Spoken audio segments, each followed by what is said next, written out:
আমি প্রতিনিধি নিযুক্ত করব।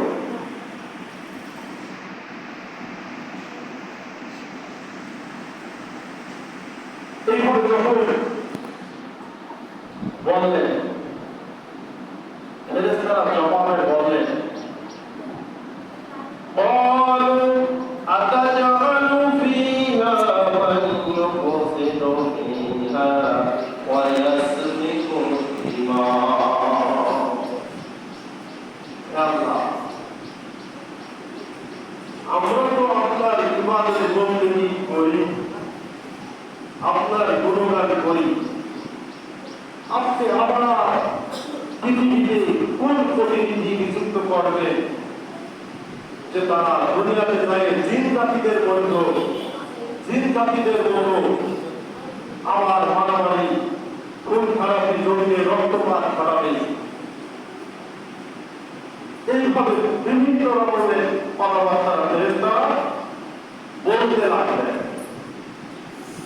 আল্লাহ রাব্বুল আলামিন বলতেছেন, ক্বালু ইন্নী আ'লামু মা লা তা'লামুন,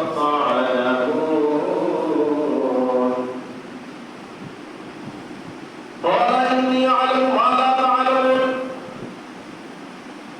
আল্লাহ রাব্বুল আলামিন বলছেন, ও ফেরেশতা বর্গরা, আমি তো তোমাদের কাছ থেকে আমি কোনো উপদেশ চাই নাই,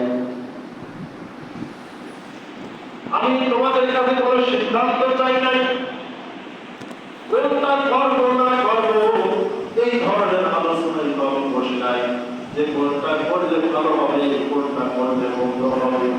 কারণ তোমরা যা জানো, তোমাদের থেকে আমি আল্লাহ রাব্বুল আলামিন জানো।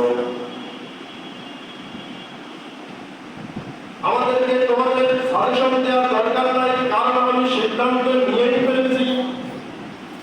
আল্লাহ রাব্বুল আলামিন কি সিদ্ধান্ত নিয়েই ফেলেছে, সে প্রতিনিধি নিযুক্ত করে। আর কিছু বলার আছে? সম্মানিত উপস্থিতি, সম্মানিত হাজিরিন, আমি যে কথা বলতেছিলাম, ইবলিস যখন কুফরের বীজ জন্মাতে জন্মাছে, আর ইবলিস কি করলেন, যখন মালায়েকা ফেরেশতাদের সর্দার হয়ে গেল,